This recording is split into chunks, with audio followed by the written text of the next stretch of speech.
So it's a nice morning. We meet for financial reporting. So it's a continuation of our previous revision.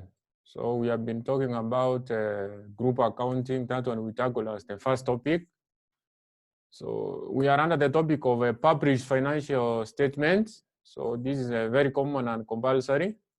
So and again, without forgetting that we have mentioned about cash flow, that one you know. So today we are continuing with the computation of some questions under published financial statement, whereby I will be doing a question of November 2016 question 2. So the main thing I need to remind you is that I talked about published. What are you supposed to know under published? I said that under the main thing you are supposed to prepare is obvious. What you need to know is that every company prepares financial statements which are meant for publication. So we have various rules in which we are supposed to present these statements. So starting from the income statement. So I told you that the income statement, you always classify the expenses according to the functional heads. So this functional heads is cost of sales, admin expenses, that is administrative, selling and distribution, and finance cost. So under the income statement, expenses are classified under the functional heads I have mentioned. Then you need to know how to present the statement of changes in equity, which is a second statement. Obviously, I provided a format on how you are supposed to do that, because it's all about the changes in equity components. So the relevant movement of equity components, starting from ordinary share capital, share premium, preference share capital, retained earnings, or the reserves. So you take the movement of the relevant equity components. Then when we move to the third statement, which is the statement of financial position, I said that when you are recording tangible, or we call them fixed assets, you are supposed to classify them under the property, plant, and equipment. So you aggregate them. So the tangible, so the fixed assets, the tangible assets, so you just aggregate them, then you mention them in the statement as property, plant, and equipment. So those are the three major things you need to know in the three statements. That is from income statement, statement of changes in equity, and the statement of financial position. Then I said cash flow statement is another statement which is obvious prepared by the organization. So it's part of the published financial statement, but I obvious tackle the cash flow statement separate. But you need to know that it's one of the statements, including the income statement, statement of changes in equity, statement of financial position, and the cash flow itself. So, but that one we did. So you know how to do a cash flow statement. So let us go direct to the question of November 2016, so that also we can be able to see how to do the relevant presentation. So this is my question. So it's on the screen. So this is my relevant question. So that is question 2. So that is question 2. So the question reads, the following trial balance was extracted from the books of Big Limited as at 31st October 2016. So you can see you have the relevant trial balance. So the trial balance has a debit and a credit. So it has a debit and a credit. So all the relevant items from incomes, expenses, assets, and liabilities are under that trial balance. So you don't have to waste time to read all these transactions like land, building, plant. That one would be tackled while we are doing the question. So the additional information number one, it reads the 8% debentures were issued on 1st January 2016. Interest is payable 6 months in arrears. So if you go back to your trial balance, here you can see that there is a 8%, there's an 8%, there's an 8% debenture. So there's an 8% debenture. So this 8% debenture here is 300. So that is 300. 300. So the 8% debenture, this one is 300. So they are saying that the 8%, so that debenture was issued on January 2016. So it was issued on January 2016. So remember that the company which issues this debenture is called the BIC Limited. So it means that in return, it has to get some interest. So you have to check interest. So out of the return from debenture, obviously is interest. So we have to compute that. That's why they said interest is payable 6 months in arrears. So interest is payable 6 months in arrears. Number 2, inventory was valued at 259.2 million as at 31st October 2016. As at 31st October 2016. So you can see up there under the trial balance, these transactions is as at 31st October 2016.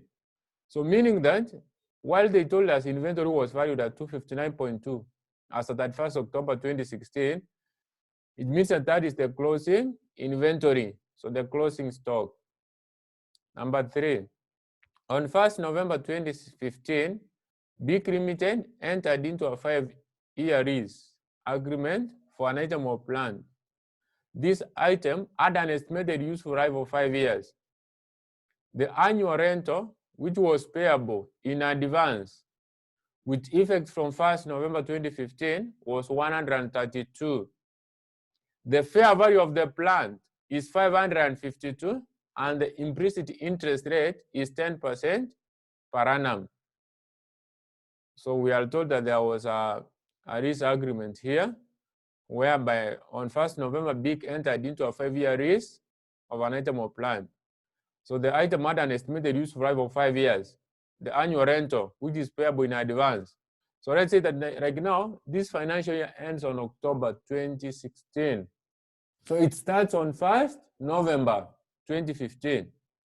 So in terms of this lease, when they say that the annual rental, which was payable in advance, for example, now for that 2016, for the year ending 31st October 2016, starting 1st October, not October, but November, 1st November 2015.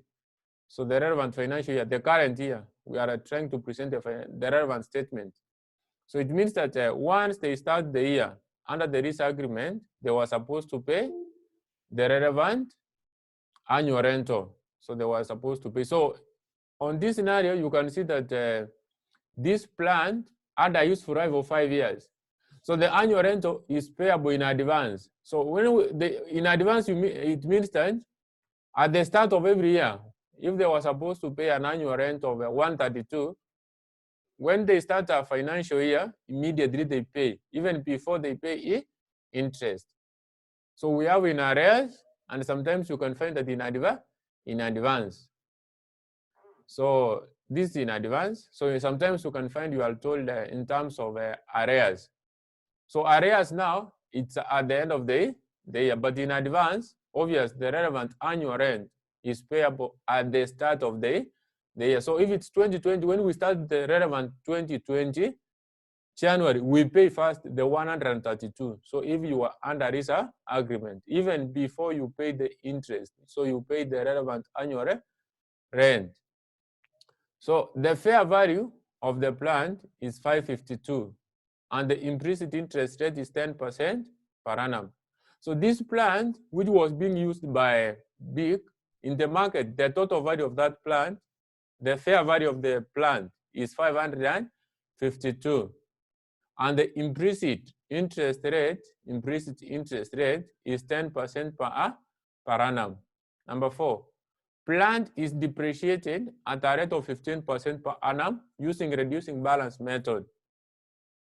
Depreciation expense is to be included under the cost of sales in the income statement.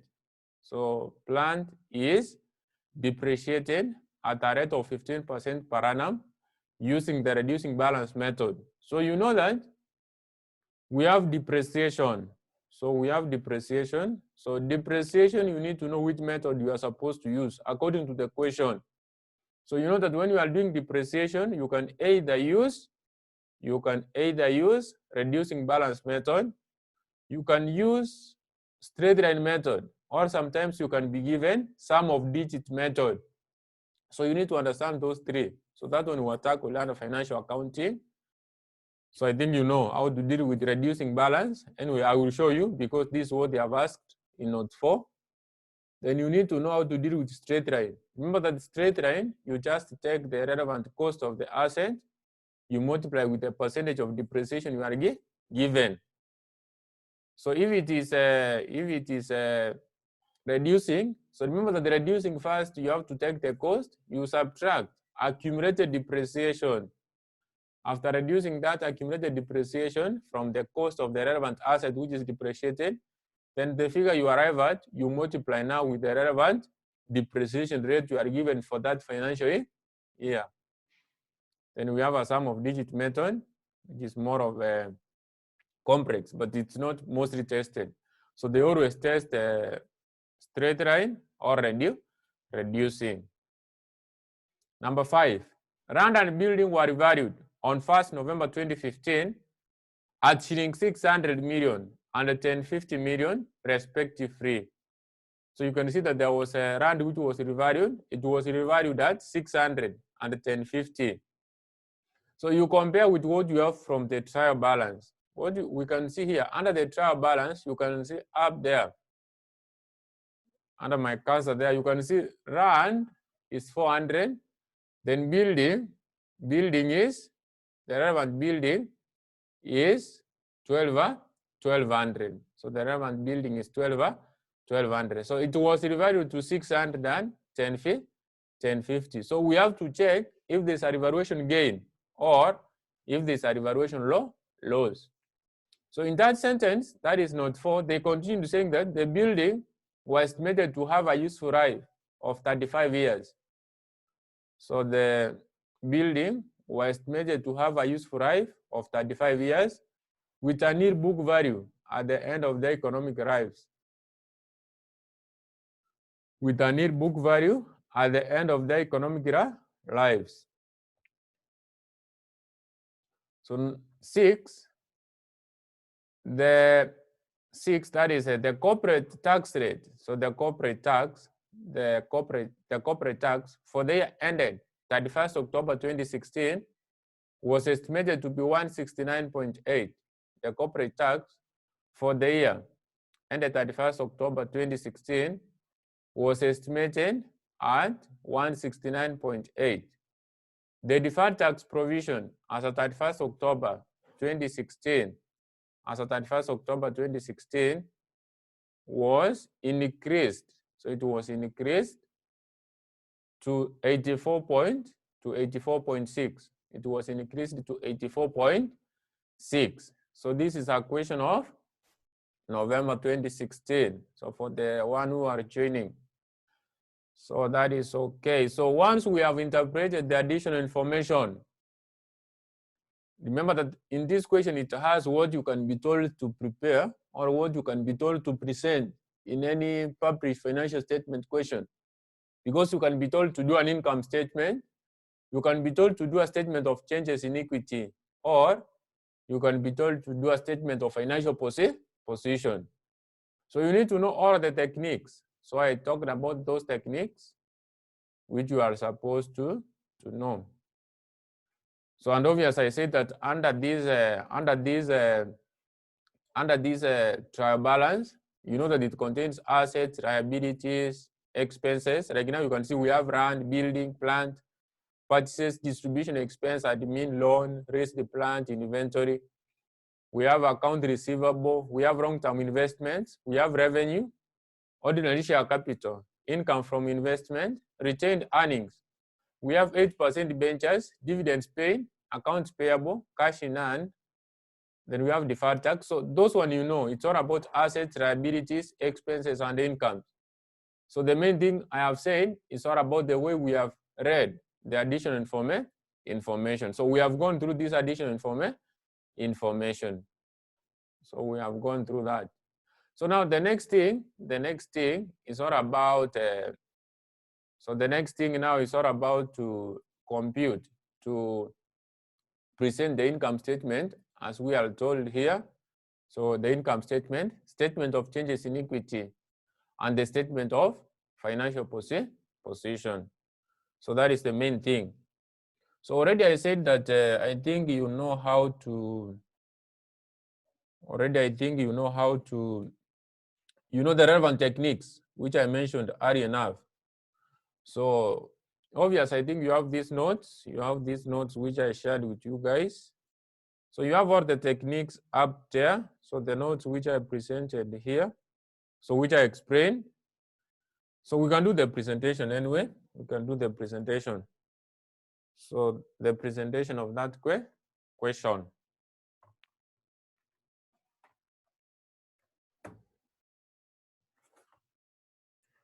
So in a public financial statement question, remember that obvious, you need to start from working. So it's not like group accounting. It's not like the group accounting, because group accounting, obvious, I told you guys, you go direct and you do the workings as you continue. You do the workings as you continue with your question. So now here, I think I can start from working number one. So working one. So I can start from the first working. Remember that the first working is from additional information number one. So the workings are from the additional informations.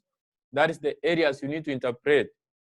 So they said that the 8% debentures, so there was an 8% debenture which was issued. We have an 8% debenture which was issued. So there is an 8% debenture which was issued. So I showed you under the trial balance, the value of the debenture. So the value of the debenture. So value of the debenture. So the value of the debenture on that scenario from our trial balance, it was 300. The value of the debenture was 300. So they said that in that note 1, 8% debenture were issued on. So this debenture was issued on 1st January. It was issued on 1st January 2016. So 1st January 2016. Remember that our financial year ends on, so according to the trial balance itself, you are told the trial balance is as at 31st. The trial balance is as at 31st October 2016. So it means that our financial year starts on 1st November 2015. It starts on 1st November 2015. Then the relevant debenture which was issued, the interest is payable 6 months in arrears. The interest is payable 6 months in arrears. So the interest which has been paid, the interest which you see in that balance is obviously paid after 6 months. After 6 months, that is what they say, in arrears. So interest is payable 6 months in arrears. So the interest paid, you can go to the trial balance. I think guys, you have the relevant question. Once you go to that trial balance, you will check if there was an interest which was paid out of the relevant debenture. Remember that the debenture is a loan. That's why up there under the trial balance, they said loan interest paid. So the loan interest paid is, so the loan interest paid. Loan interest paid from the trial balance is 12. So the loan interest paid is 12. And we are told here the interest is payable 6 months. So the relevant interest is payable 6 months in arrears. It's payable 6 months in arrears. And on this scenario, the debenture was issued on January. So it was issued on January 2016. So it means from January 2016 to 31st October is 10 months. Is 10 months. So we need to know the interest, the total interest which was supposed to be paid for those 10 months. The relevant interest which was supposed to be paid for those 10 months. So how can we go about it? So you do this. So already they said, I have mentioned that from additional information number 1, they say that the loan interest, the interest is payable 6 months in arrears. So the interest is payable 6 months in arrears. So it means that this interest, which is in the trial balance, this interest, which is in the trial balance of 12, is paid after, it was paid after 6 months. 6 months. So 6 months in arrears. So that is 6 for the 6 months. So this is the 6 months. 6 months is equals to 12, the one which was paid. What about the 10 months? 10 months. What about the 10 months? So here I would say 10 times 12 over 6. So that is like 120 divided by 6. So 120, you divide 6. That is 20. So 20. So 20 is the total interest. So it's the total interest expense, which is supposed to be paid out of the debenture, out of the loan of 300. So the total interest. So that is an interest expense, which is supposed to be paid out of the loan issued. Loan, which is the debenture. So that is the case. So, but now we are told that already 12 has been paid, the one from the trial balance. So the one in the trial balance, the one we have paid, we have said that it's paid 6 months in arrears. So the 12, which is in the trial balance, has already been paid. So it has already been paid. So we need to raise interest paid. That is 12. So you can see that the total interest was 20, but already 12 has been paid. So that now the balance of our debenture to be recorded as a liability will be what? So the balance of the debenture. Balance of the debenture. So the relevant balance of that debenture. So the balance of the debenture in that scenario, we have 300 plus 20 minus 12. That is 308. So that is 308. So if I move to the next additional information number 2. So additional information number 2, it reads, inventory was valued at 259.2 as at 31st October 2016. So that one is all about closing inventory, because our financial year ends on 31st October 2016. That one doesn't need any working. It's only that you know it's what? It's a closing stock. So the closing stock, remember that it will affect our statement of financial position. So additional information number 3. Additional information number 3 on that case. On 1st November 2015, PIC entered into a 5-year lease agreement. So I already explained that by saying that the PIC entered into a lease agreement.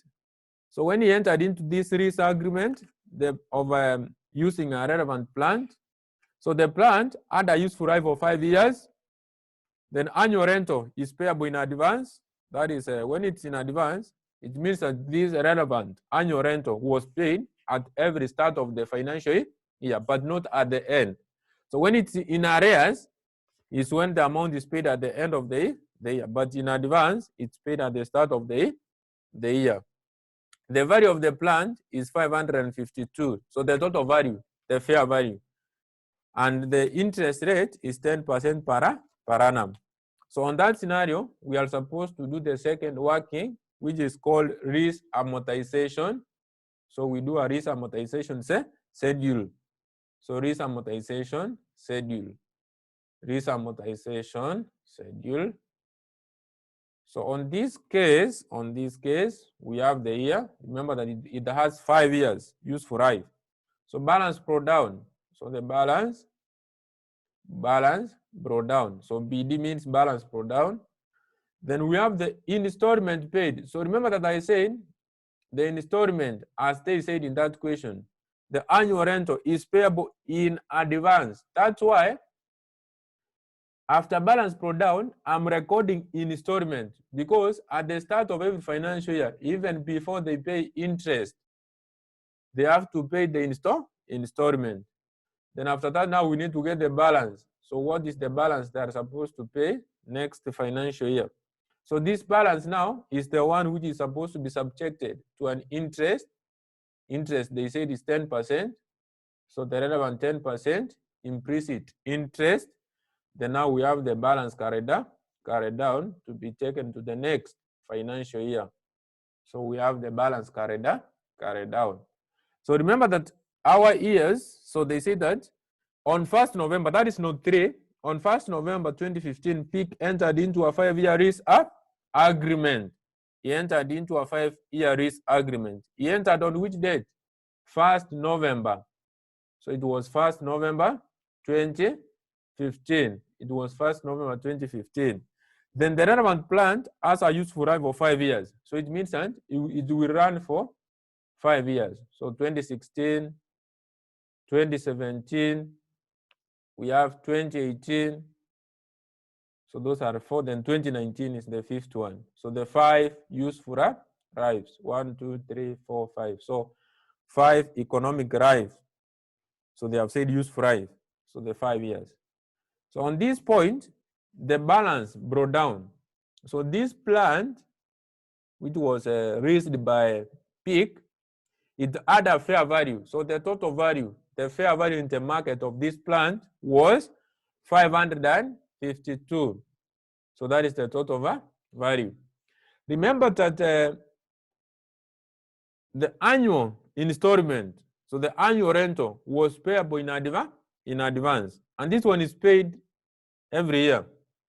So they said annual rental, which was payable in advance with effect from 1st November 2015 is 132. So this one would be the same for every financial year annually. They will be paying 132 as an annual rental, as an annual rental amount, as an annual rental amount, as a relevant annual rental amount. So the next thing now here, right now we can start the first column, so the first row. So the first row before we move to the next row for 2016, 2017. So the first one, so remember that the total amount was 552. The total amount was 552. On that case, the relevant annual rental which is payable, the relevant annual rental which is payable in advance is 132. So 552, then immediately when they start this year, 2015, they are supposed to pay in advance 132. So immediately at the start of that year, so you minus 132. So I'm getting for 20, that is the balance. Then now that balance is the one you subject to an implicit interest rate of 10%. So 10% of this is 42. 10% is 42. So 10% of 420 is 42. So remember that they have a balance of 420 they are supposed to pay plus this interest. So this interest has not been paid. So here the balance carried down will be 420 plus 42. 420 plus 42. So the 462 is the one to be carried forward to 2016. Then a certain amount out of this 462 will be paid, which is 132. So 132 is the one they obviously pay at the start of every financial year. So out of the 462, 132 will be paid. So minus 132. So we have here 330. Then 330, you subject it to 10%, 10%. So that is 33. So that is 33. Then now you take 330, which is the balance, and 330 plus 33. So that is 330 plus 33. 330 plus 33, which is 363. So the 363 will be taken to the next financial year. Then they will pay 132. They will pay 132 out of the 363. That is 231. Then 231 will be subjected to 10%. So it will be 23.1. So plus 23.1. So that is 254. So 254.7. So that is 254.7. So 254.7, you take it to the next financial year. So that now you pay 132 out of that. So 132 has been paid. So that is when I'm getting 122.1. Then you subtract the 122.1 to 10%. So that is 12.21. Then you say plus 12.21. So that is 134. So I'm getting here 134.31. So 134.31, 134.31 minus 132, it would be 2.31. So that you can see now it's going to be an immaterial amount. So it's becoming a very retro figure. So a very small value. So if you subtract this one to 10%, it would be 0.231. 0.231. Then if you take that one, you add 0.231, it would be 2.541. So if you continue to the next financial year, for example, it will be nil. So that one, it means that by the end of the 5th year, because the plant was having 5 estimated useful life. So by the end of the 5th year, this amount, so you can see it's remaining around 2 point something. So you can see that now, by the end of the 5th year, peak had settled the material amount. So some questions you would find, but by the end of the 5th year is supposed to be nil. But at the same time, this is a very small figure, which is okay. So what am I concerned with this risk amortization schedule?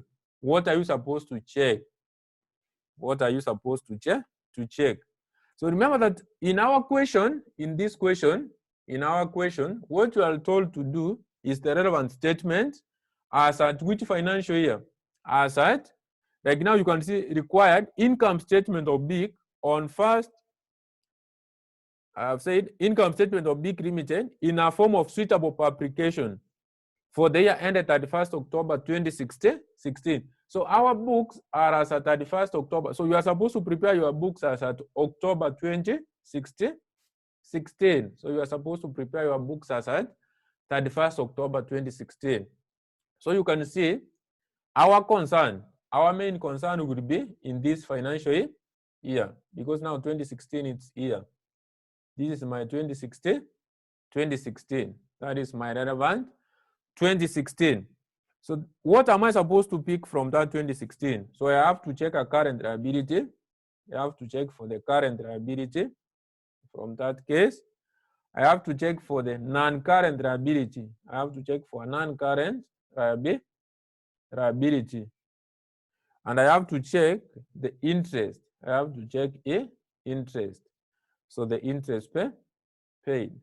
So remember that this one, we call it obligation under finance risk. So when you go to present it under the statement of financial position, you will say obligation under finance risk. Under finance risk. So it's an obligation under finance risk, which is short term. And again, we have obligation under finance risk, which is long term. So I need to check those figures. Then interest paid, remember that it will be classified under finance cost. So it will be classified under finance cost. So let us check those three. So you know that the definition of a current liability, I think you know that. What is a current liability? So current liability, it's a liability which is settled within 12 months. So it doesn't exceed 12 months. So it's settled within a period of 12 months. So anything going beyond that, anything which is settled after one financial year, let's say after 16 months, after even 18 months, so that is after one financial year, we call it a long-term liability. So on this scenario, we need to check a liability which was paid immediately in the 2016. So I said the annual rental amount of 132 is paid immediately at the start of the relevant financial years. So when we enter, let's say if it's 2016, annual rental is paid in advance, which means that it is paid at the start of that year. That is our current liability, the 132. So that one was paid at the start of the relevant. Every year you pay 132 every year at the start of the year. So that is within the 12 months. So now we need to check for the non-current liability, the wrong term, which is supposed to be settled in the next financial year. So remember that we are in 2016. I have said the one which is paid in 2016 is 132, which is a current liability. Then now after one financial year, remember that after 2016, it's 2017. Now you need to check which liabilities was paid in the next financial year, which was supposed to be, that is, which liability is supposed to be paid in the next financial year from this 2016. So our value was 462 at the start. This 132 was paid at that start of the year of that 2016. Then the balance was 330. So 330 has not been paid because we subject it to an interest of 10%. Then the total amount is supposed to be paid. The total amount of 363 is paid in 2017. But remember that interest is not part of a liability. So the non-current liability on this scenario is 330. Because now 330 we sum up with 33, which is finance cost, which is an expense. Then a portion of the amount is paid in the next financial year. 132 of this is paid in 2017. That's why you see we have a balance of 231. So 330 is the long-term liability. So 330 is the long-term liability. Then we need to check now the interest paid, the interest which was paid in this 2016. The interest which is paid in 2016, an expense which was paid in that 2016, or which was supposed anyway to use a. So the one which is paid, an expense is something which is paid. So the one which was paid in that financial year, 2016. So this 133 was paid in 2017. So the one which was paid in this 2016, you can see it's the 42. Because now 42, we took 420 plus 42. The total is 462. We brought it to the next financial year, then we paid a portion of that. That is 132. So the 42 is the one which affects 2016. 2016 is the one which affects 2016. So that's what you check when you have done a risk amortization schedule. So after that, immediately, remember that this was a plant, and the relevant plant was having an economic life of 5 years. An economic life of 5 years. It was having an economic life of 5 years, which means that we need to subject it to depreciation. Depreciation of the plant.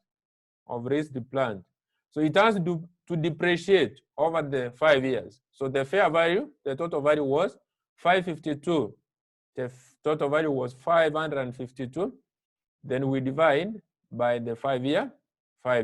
So we divide with 5 years. So 552 divided by the 5 years. So it was depreciating at 110.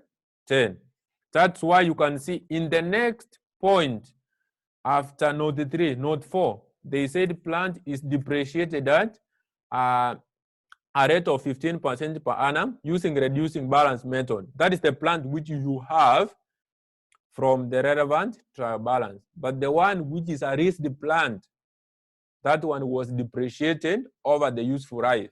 But now the plant which we have from our trial balance, the one we have from our trial balance, you subject it to depreciation using reducing balance method. So we can do that. We can do that.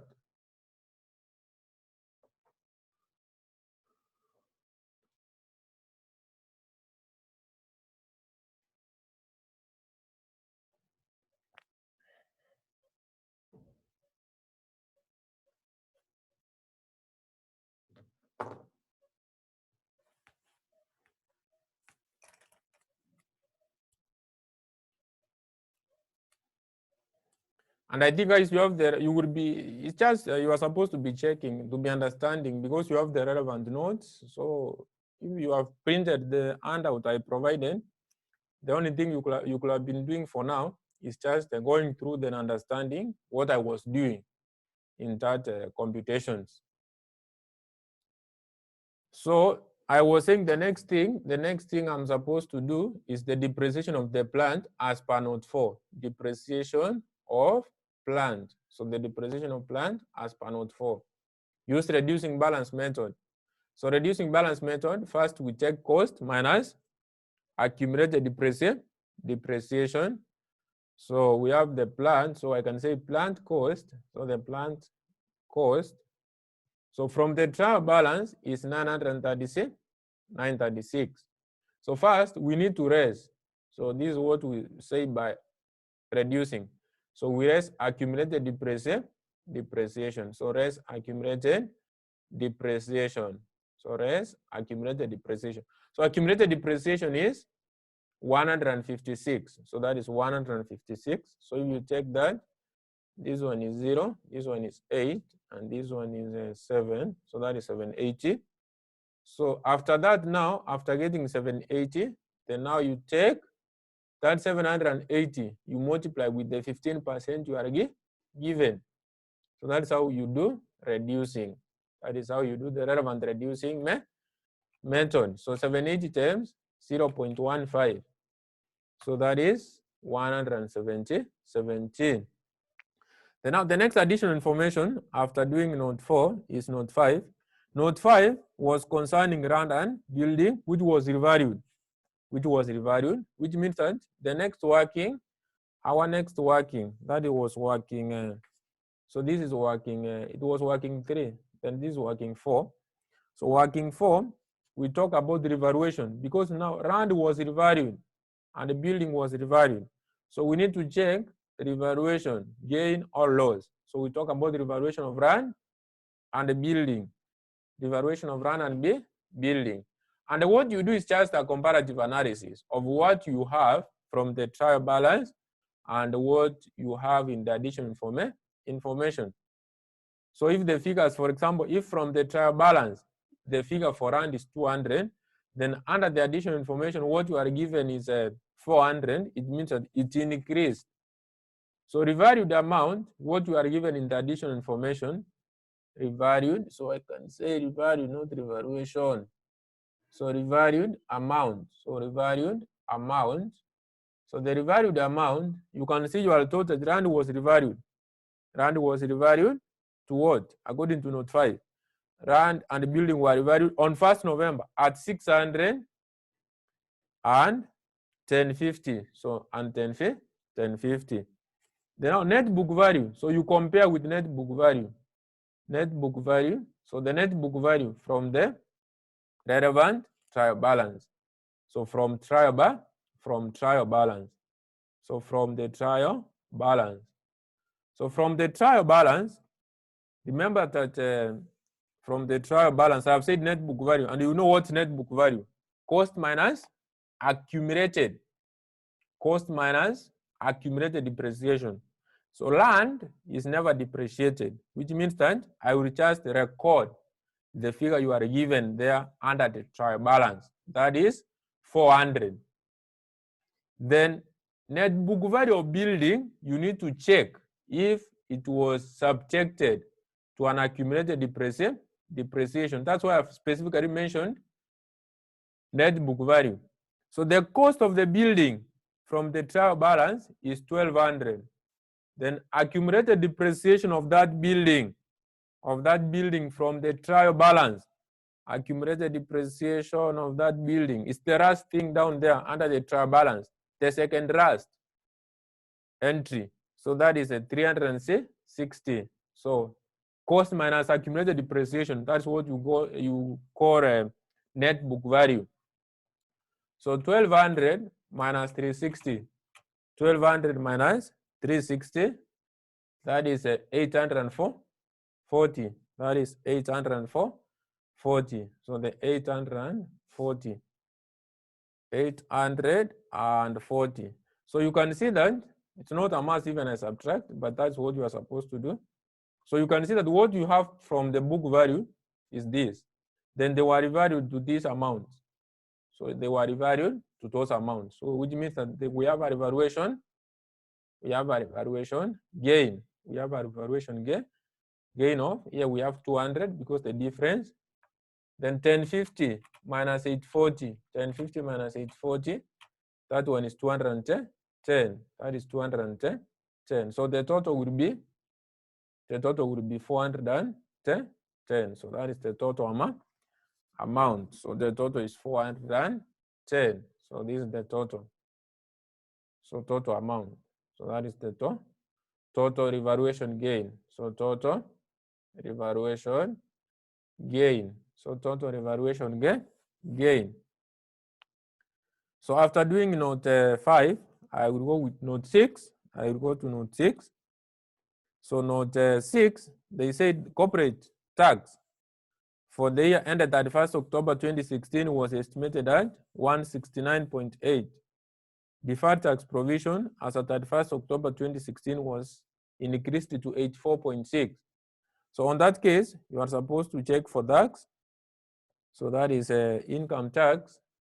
So remember that income tax, sometimes you will get these things here. So you take income tax, that is the current tax.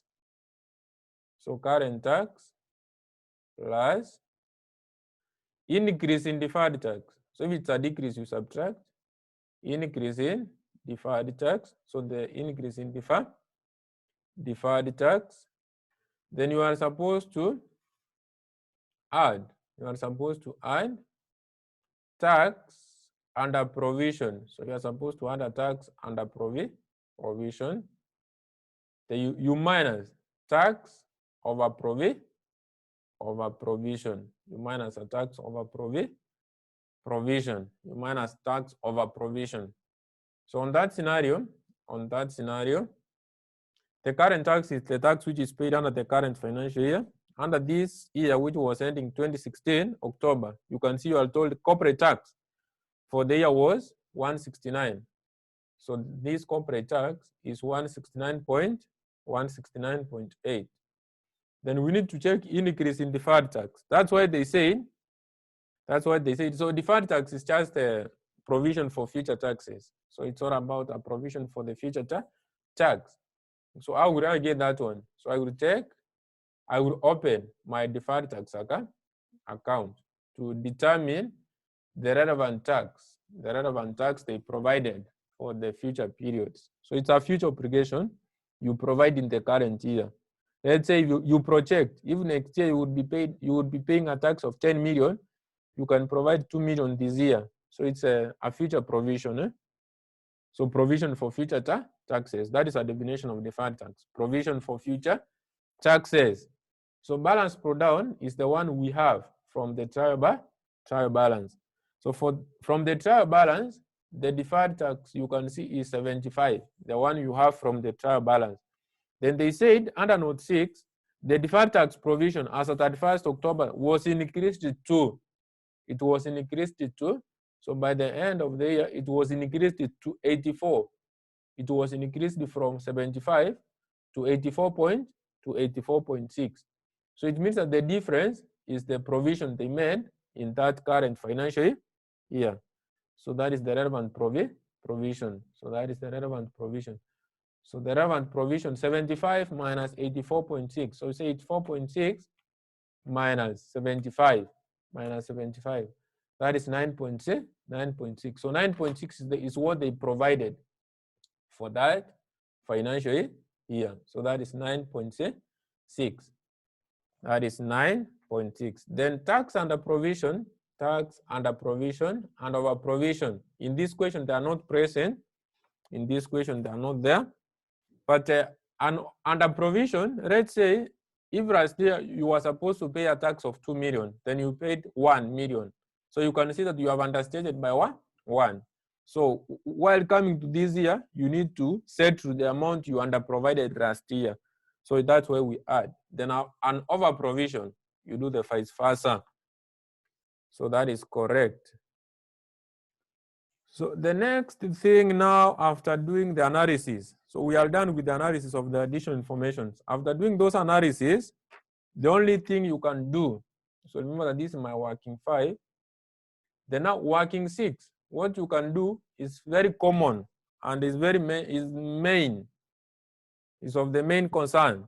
So you allocate all the expenses you came across. So all the expenses you came across under the additional information, then under the trial balance, you need to allocate them under the relevant functional head. So statement of expense, allocation. So statement of expense, allocation. So statement of expense, allocation. So statement of expense, allocation. So you need to know that the various functional heads is like cost of sales. We have there cost of sales. We have admin expense. We have admin. You know it's administrative. When I say admin expense, then selling and distribution. Selling and distribution. So selling and distribution. So we have another functional head which is finance cost, but obvious finance cost doesn't have a lot of transactions, a lot of entries, because you are supposed to consider only the interest, and it might be 1 or 2. That one can be done direct. So you start from balance, brought down. So the relevant balance brought down is per trial balance. Is per the trial balance. So you need to check in the trial balance if you are given cost of sales. So if you are given the cost of sales.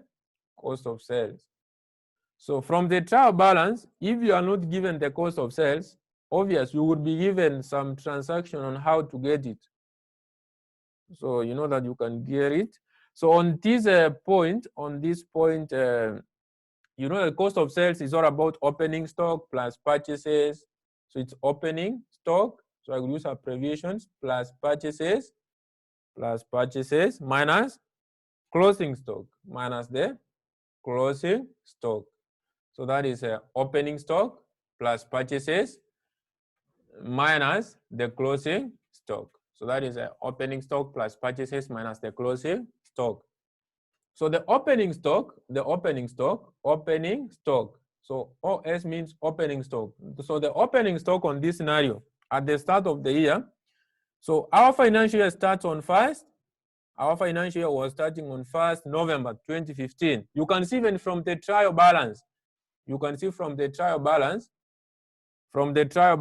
are told inventory as at 1st November 2015 was 226.8. Then you need to add purchases. Add the purchases. So the purchases we are given from this trial balance. So the purchases is 936. So that is 900. It is 936 really? It is 469.2. So then closing stock, the closing stock is from additional information number 2, because you are told inventory was valued at 259.2 as at 31st October 2016. That is 259.2. That one you subtract. So that is how you arrive at the cost of sales first, before you include some of the expenses which might be classified under that cost of sales, which is one of the functional heads. So first you have to check the relevant cost of sales you are given in the trial balance. The same with administrative expenses and the selling and distribution. So if I take my 226.8 plus 469.2 minus 259.2, I'm getting 436.8. That is 436.8. That is the balance brought down. So that is 436.8. Then what about administrative expenses and selling and distribution? You can see under the trial balance, you are provided with those two. The distribution is 60. Selling and distribution is 60. Then administrative expenses is 33. That is 33. After recording the balance brought down, now you go to the additional information. Go to the additional information 1. You check if there is any expense which can be classified under the three functional heads, that is cost of sales, administrative expense, and selling and distribution. Remember that additional information number 1 was concerning a debenture which was issued, and from that debenture, there was an interest paid. So interest can never be classified under cost of sales, under admin expenses, or selling and distribution. But interest can only be classified as a finance cost. So that is all. Note 2 was concerning core crossing stock. Note 3, remember that this was a risked plant. The relevant plant which was risked, it had a fair value of 552, and the economic life was 5 years. So we said we need to subject it to depreciation. So that is the first thing from the additional information. So depreciation of risked plant. Depreciation of risked plant. So the depreciation of the risked plant, that is 552. We did that one, 552. You divide with the useful life, that is 5 years. I remember we got 110.4. 110.4. So where am I supposed to classify that expense, the depreciation? Note 4, they say depreciation is that is plant is depreciated at rate of 15.5 per annum using reducing balance method. Depreciation expense is to be included under cost of sales. So any depreciation concerning plant, even if it was a risked plant, it will be classified under the cost of sales according to note 4. So that is 110.4. That is okay. Then after that, after note 3, the relevant expense was concerning depreciation of the risked plant. We go to note 4. Note 4, they start plant. So we did depreciation on that plant from our working number 3. We got 117. So that one again you classified under cost of sales as per that note 4. The last sentence says that. Then the next thing is note 5. Note 5, we need to check if there is another expense. Yes, there is an expense concerning building. Remember that land and building were revalued to 600. They were revalued to 600. Land and buildings were revalued to 600 and 1050. Then they continued saying after revaluation, building was estimated to have a useful life of 35 years. So we need to depreciate that building after revaluation. After revaluation, it was done what? It was having an estimated useful life of 35 years. So you take 1050. So after it was being revalued to 1050, it was having an economic life of 35 years. That one we call it straight line method. The same thing we have done concerning risked plant. So 1050, so that is the 1050, we divide with the 35 years. So we are getting 30. So the 30, that is the relevant depreciation for building. That one also we can classify it under cost of sales. So you can find that sometimes some expenses, the examiner cannot be specific on where to classify. But some of them you can think how you classify them. But once you are maybe not capable to determine where you can classify it either under the cost of sales, admin, or selling and distribution. You cannot be penalized on that because obviously the total value of those expenses would be the same figure. So up to that point, those are the expenses from the additional information which we have classified under the functional heads.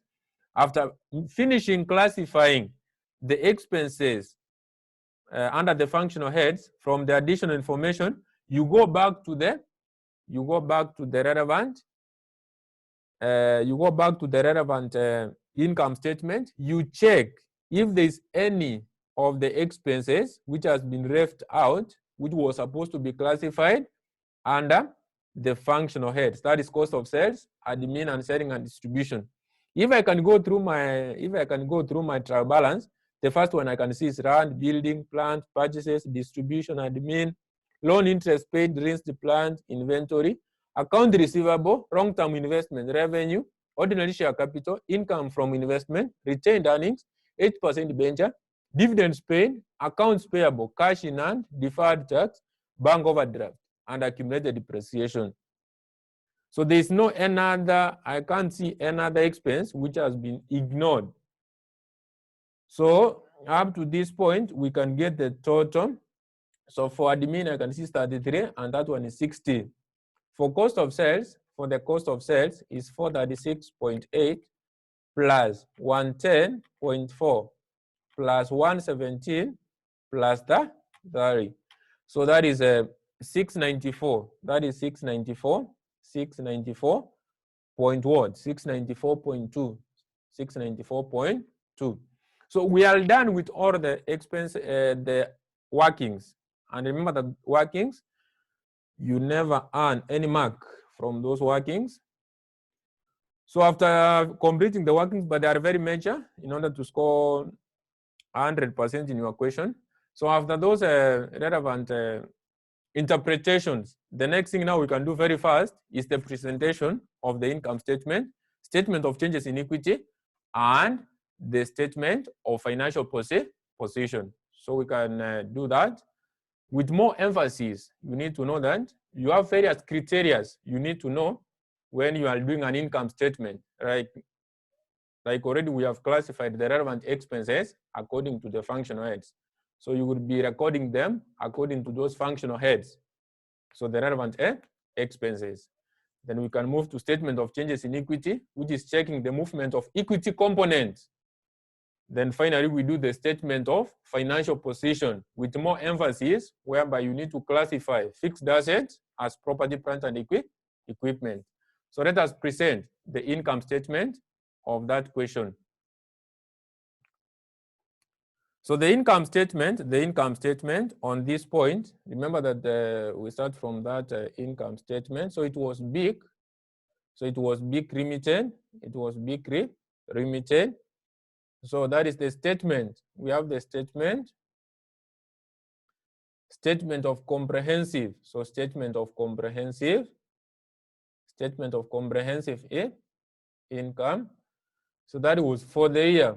It was for the year ended.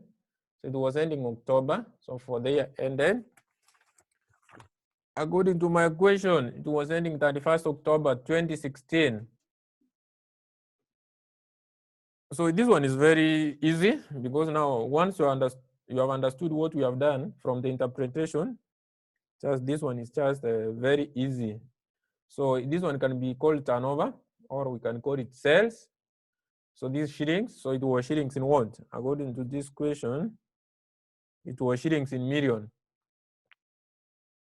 So revenue, the relevant revenue you have, the relevant revenue. So the revenue I can see, we can take sales. So we have revenue, they have said revenue is 1670.4.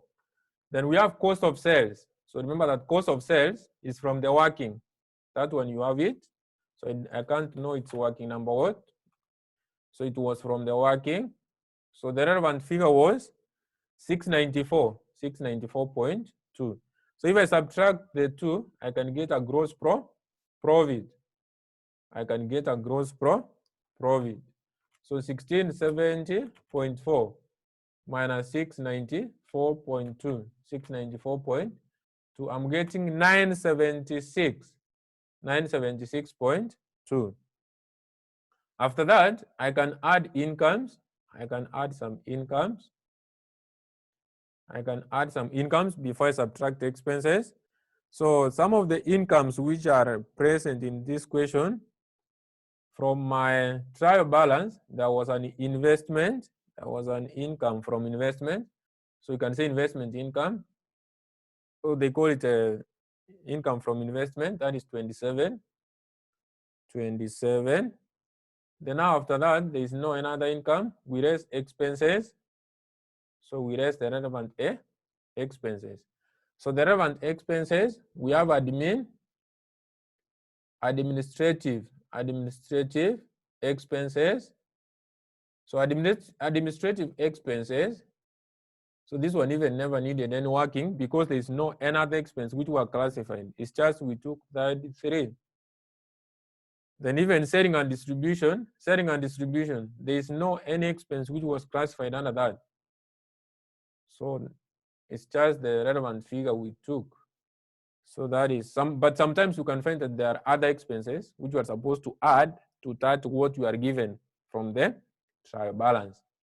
But on this case, there was no another expense. You can see it from the statement of expense allocation. It's only that we remained with the balance brought down. So there was no expense, another expenses, which increased our admin or selling and distributions. But sometimes in other questions, you can find that we have other expenses which you need to classify under admin expenses and the selling and distribution.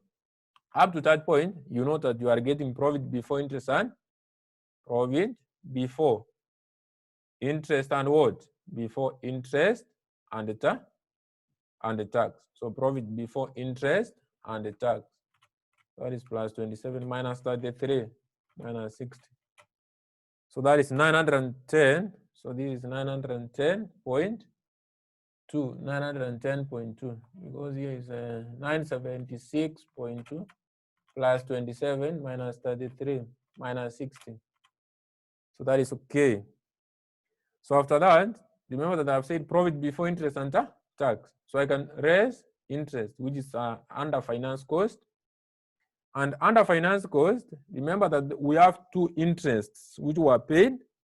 So interest from the debenture from our working number one, which was 20, and another one from the risk amortization schedule of 42. So that was from working number one, and the one from the risk amortization schedule we did, there was again interest which was supposed to be paid of 42 in the relevant year of 2016. So up to that point, we are getting profit. We are getting the profit before tax. We are getting the profit before tax. If I take my 910.2 minus 62, I can see I have 848.2. After that, we can raise tax, income tax. Remember that we did our working on that. So the relevant figure was 179.4. Up to that point, we have profit for the year. We have a profit for the year. So that is profit for the year. So 848.2 minus 179.4. That is a 668.8. 668.8. So the 668.8. Then after doing that, you need to add other comprehensive income, which is obvious, revaluation. So other comprehensive income. So other comprehensive income.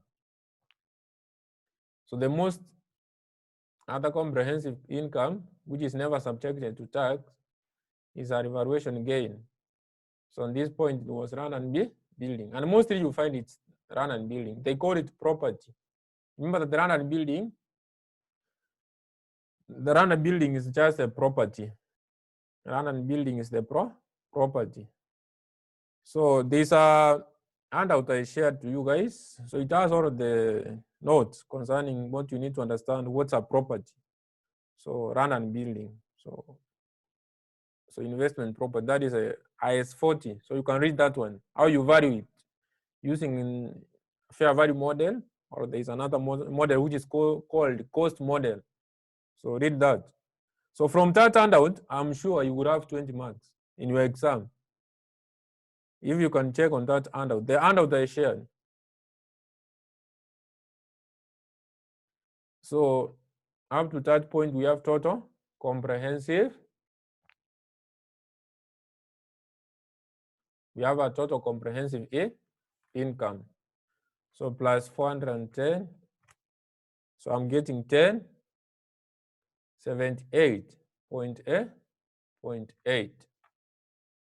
So after doing that, we are done with the income statement. We can do our next requirement, which is the statement of changes in equity. So statement of changes in equity, statement of changes in equity, that is for the year. So for the year, so it was for the year ended 31st October 2016. That is 31st October 2016.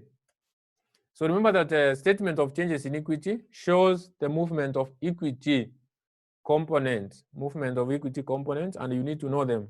But already you have the format, you have the format. So you go to the trial balance, you check if you have ordinary share capital, share premium, preference share capital, retained earnings. We have a revaluation reserve. Sometimes you can find general reserve. And those are in the notes, the one I provided.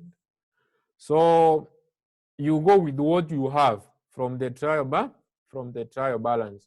From my trial balance, out of the equity components I've mentioned, from my trial balance, I can see I have ordinary share capital. So out of the one I've mentioned, the one I have is ordinary share capital. That is the first one I can see, ordinary share capital. So I write there. The next one I can see from that statement of changes, not statement of changes, but trial balance. From that trial balance, what I can see again is all about after ordinary share capital. Is there retained earnings? Yes. The next thing is retained earnings. I can see from that trial balance, there is a retained earning. So retained earnings. So those are the two which were present under the trial balance. Then from our additional information, there was a revaluation. This revaluation. So you need to record that. There is a revaluation. The revaluation for land and the building. So we call it a revaluation reserve.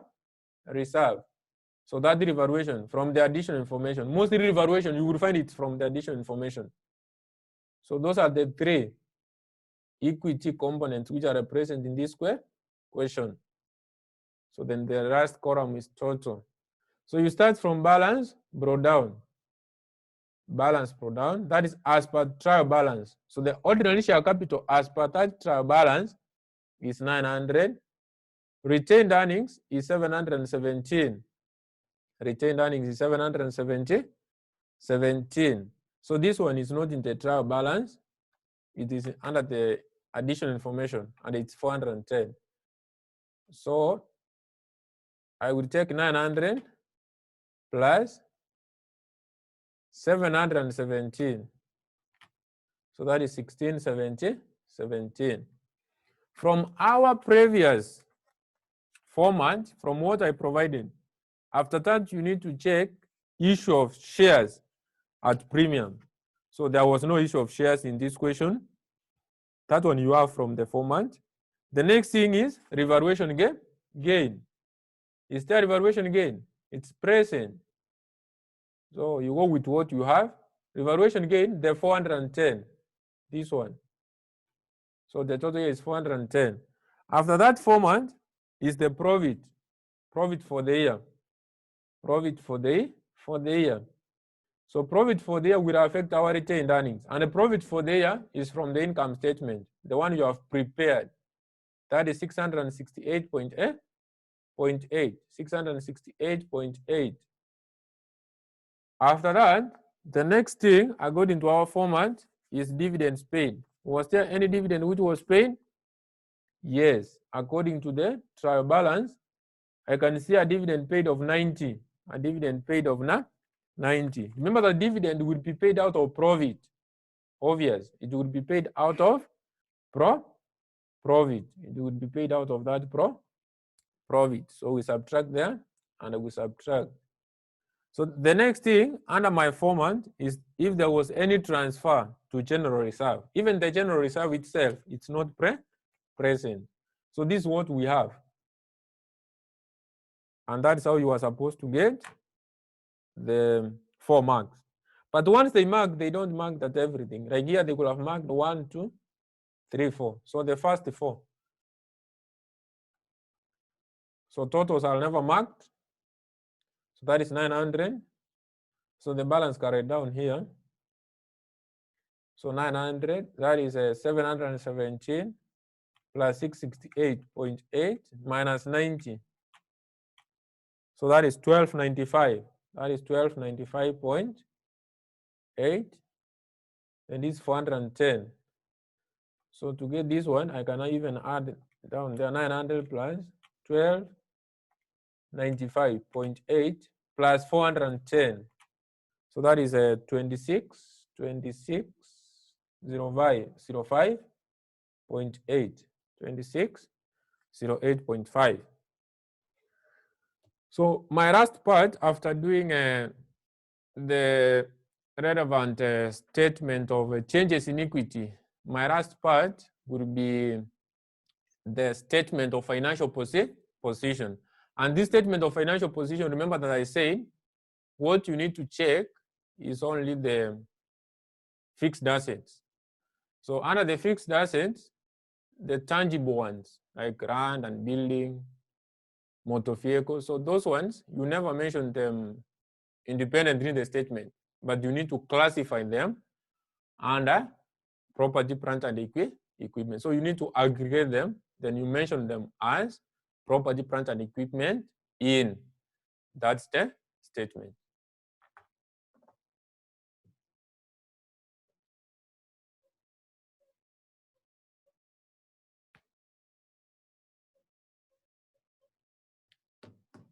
And remember that once today we are done with the published, my next topic will be partnership. Then we will talk about branch. So if you can understand those 4 topics, and that is FR, financial reporting. Because if you can get group accounting, you have understood that, you have understood cash flow, published, then branch, then partnership. Other topics are easy, like now banking, insurance, farming, professional farms, contracts. Those are direct questions. You just take a few time to revise. So let us just present the statement of financial position.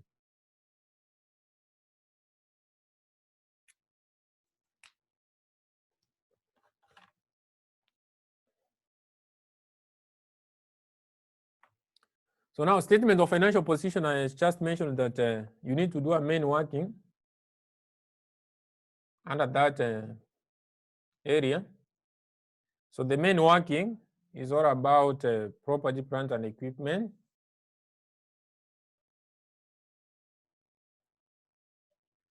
So all fixed assets, you need to classify them as property, plant, and equipment. So as property, plant, and equipment. So we have the first one from the trial balance. I can say rand. Remember that you don't record the one which is in the trial balance, but the rand was revalued. So you go with the revalued amount. So it was revalued to 600 according to note 5. According to note 5. Then the next thing we have building.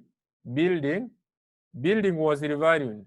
Building was revalued to 1050. Was revalued to 1050. But remember that after that, it was having an economic life of 5 years. So we divided this one with 35 years, not 5. 35 years. We got a depreciation of 30. So we need to reduce that one. So 1050 divided by 35, we got 30. So 1050 minus 30, which is a depreciation, we can get 1020.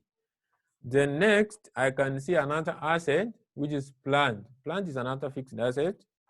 Plant was depreciated using reducing balance method. And I said reducing balance method, you take the cost, you minus accumulated.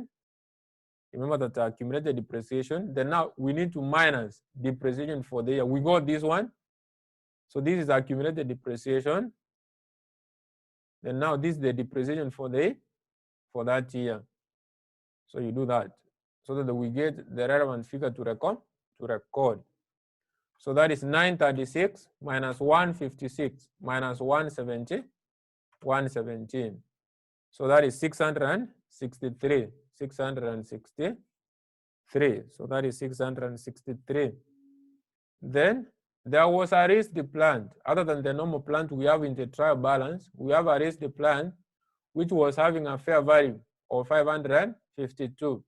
Then it was having an economic life of 5 years. So after dividing with 5 years, we got a depreciation of 110.4. We got 110.4. So 552 minus 110.4, that is 441. So that is 441.6. So those are the relevant fixed assets which can be classified under the property, plant, and equipment. So 600 plus 1020 plus 663 plus 441.6. So I'm getting 2724. 2724.6. 2724.6. So that is the net book value of that property, plant, and equipment. So big limited. So that is statement. So statement of financial position. Statement of financial position. So we have a statement of financial position as at. We have as at 31st October 2016. So shillings in million. So we have property, plant, and equipment. So that is non-current assets. So non-current assets. So under those non-current assets, we start from property, plant, and equipment. So property, plant, and equipment. So property, plant, and equipment, this one, that is a 2724.6. Then now you can see under the trial balance, there was another asset, they call it long term. There's another asset I can see from trial balance, they are calling it long term investment. Long term investments. Long term investment. So the long term investment is 540. So if there was intangible assets, you record them specifically here. But you don't see it intangible assets. So if there is goodwill, you just record goodwill. If there is patent, you record that patent. So it was not there. So what is recorded individually is those investments, intangible assets. But fixed assets, you classify them. So long-term, tangible fixed assets, you classify them under property, plant, and equipment, the way we have done. After that, we move to the current assets. Current assets. We move to current assets. So current assets, on that case, current assets, you know that we check inventory, which is the closing inventory. We need to know current assets. This is inventory, receivables, cash in hand, cash at bank, and the prepayments. So we have inventory, the closing at the end of the year. We call it closing stock. So the closing stock on that scenario, according to note 2, is 259.2. Then we have, we can check debtors. They say trade receivables or account receivables. So from our trial balance, they have said accounts receivable. So the account receivables, that is 327.2. Then we have cash in hand. We have cash in hand. So that is 2. So cash at bank is not there. Prepayments are not there. So up to that point, we have the total assets. So after that, we move to equity and liabilities. Equity and liabilities. Equity and liabilities.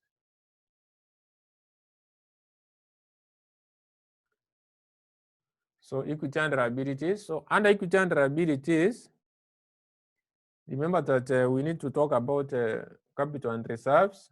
So capital and reserves. So under that, we just copy from the statement of changes in equity. So from our statement of changes in equity, so the balance carried down. So the second requirement. So from the statement of changes in equity, so this one was 900. From the statement of changes in equity again, retained earnings. So the one we have already prepared, our second requirement was statement of changes in equity. That's why you copy from these equity components. So retained earnings. So retained earnings, it's 1295.8. Then there was a revaluation. There was a revaluation reserve of 410 from that same point. So after that, we move to the non-current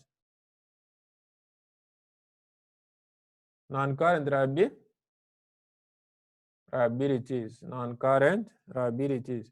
So from non-current liabilities, there's a deferred tax, so long-term liabilities, so deferred tax. But this deferred tax was increased to 84.6 according to note 6. According to note 6, it was increased to 84.6. Then there was a debenture which was issued, 8% debenture. We did the first working. The balance of that debenture, so from our working number 1, it was 308. Then now I said from the amortization schedule, we have an obligation under finance risk, which is a short-term liability, and at the same time we have for this long-term liability, so obligation under finance risk. So I classified that and I said 330 will be paid after one financial year. So from our risk amortization schedule, schedule. So the last thing is all about current liabilities.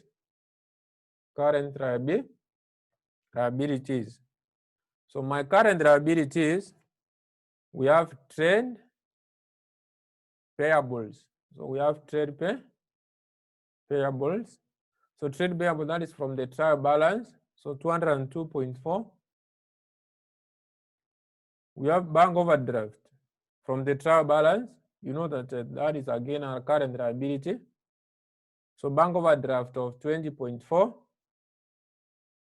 Then again, there was an obligation under finance risk from the risk amortization schedule, which we said would be a short-term liability.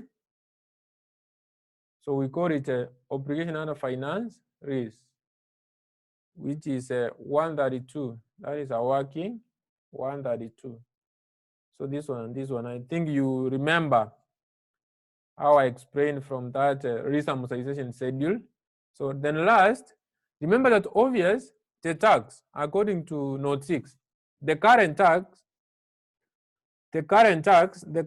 or they call it corporate tax. Obvious, they will say, is estimated, is to be provided. In every question, that's the term they obvious use. This is the tax to be provided. This is a tax to be paid, to be provided, to be estimated. So that is something which has not been paid. So it's a liability. That's why we include it as a current liability, because now it was supposed to be paid in that financial year. So the corporate tax, according to note 6, was estimated at 169. Was estimated at 169 point. Was estimated at 169.8. It was estimated at 169.8. So up to that point, we have total equity and liabilities. Total equity and liabilities. Total equity and liabilities. Total equity and liabilities. So on that scenario, we can check which balancing. So we can start from assets. That is 24.6 plus 540 plus 259.2 plus 327.2 plus 2. Third one is 38.53. So what about equity and liabilities? 900 plus 1295.8 plus 410 plus 84.6 plus 308 plus 330 plus 202.4 plus 20.4 plus 132 plus 169.8. That you can see it's balancing with 38.53, the same with our assets. So that's how you do published.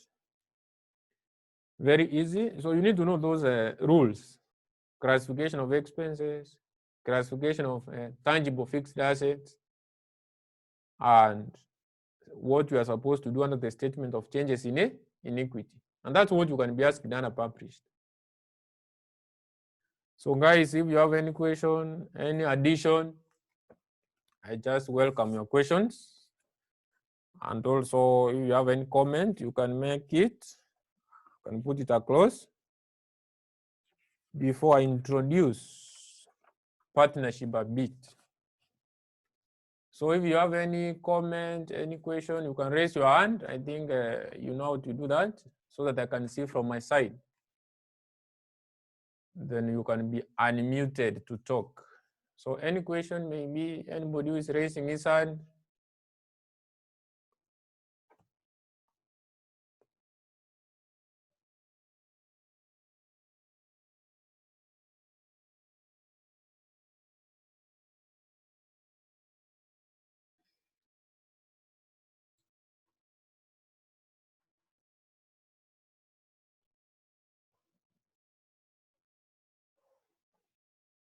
So I see, Edward, you are saying that you don't have the handout. I think maybe you are new if you don't have the handout. So the handout I'm talking about is this handout. Maybe I can show you what I was talking about. So you can display on the.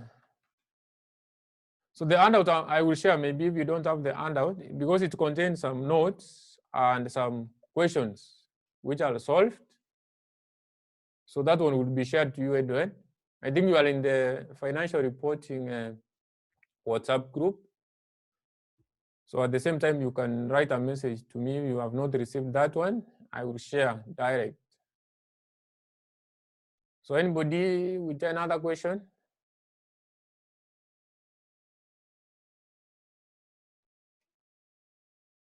So there is another question.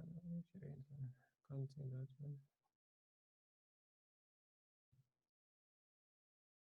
see that one.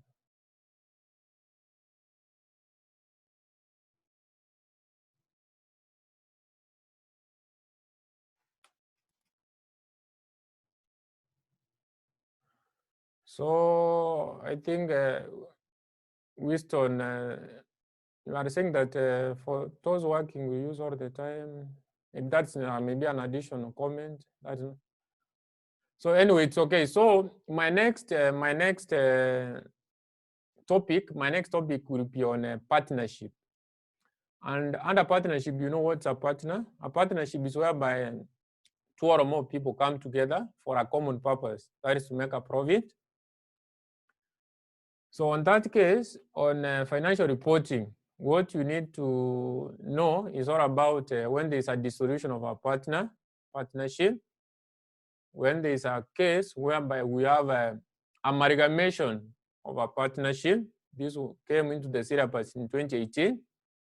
Then if there is a conversion of a partnership, you know that a partnership can exist, but after some short period, the partners will agree to convert. They will agree to convert that partnership to a company. So you need to know how to maintain the relevant books when there is a conversion of the partnership to a company. And at the same time, I have said concerning dissolution. So this whereby the partnership comes to an end. So in this case, when a partnership comes to an end, remember that the partners will appoint a liquidator. So the liquidator is the one which realizes the assets of the company and is supposed to share the relevant amount to the partners. But we have the way is supposed to share this amount, because now the first people, when you dissolve a partnership, which are supposed to be paid, they are external liabilities. So the creditors are the first people to be paid. Then after you have settled the creditors, you pay the internal liabilities. Sometimes you will find that one partner gave the partnership firm money. So you pay that partner.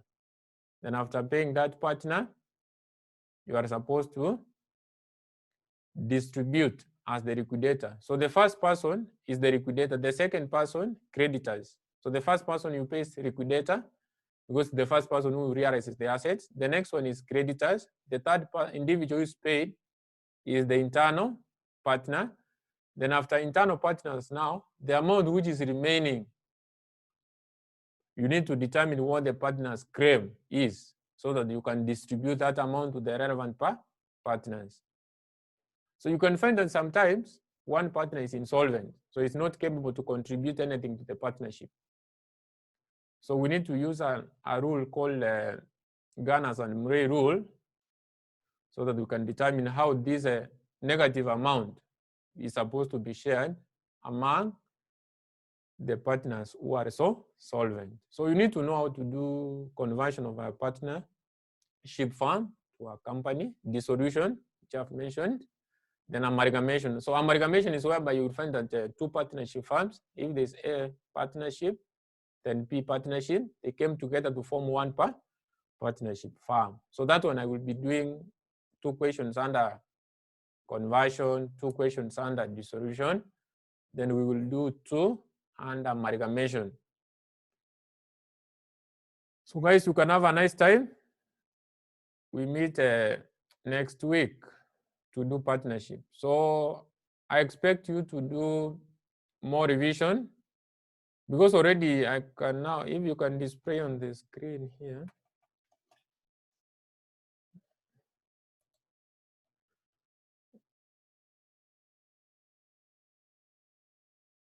So you can see that the notes I was talking about, these are the notes Winston. So they are unwritten notes. So already the topic, if it's published, I have already explained what is this, what are the relevant statements you are supposed to prepare. We have done that, how you are supposed to prepare them. I have provided there the income statement, the format, statement of changes in equity. You can see we have a format there. Then again, I've mentioned about statement of financial position, what you are supposed to do, the classification of tangible fixed assets. Then I did May 2016, so that one you can go through using the same techniques I've been using in doing this question. Then there are other questions you can go through. So you can have a nice time, guys. We meet next time. Also, I will do the same concerning partnership. Then we do some questions so that you will be able to know what we are doing. So nice time.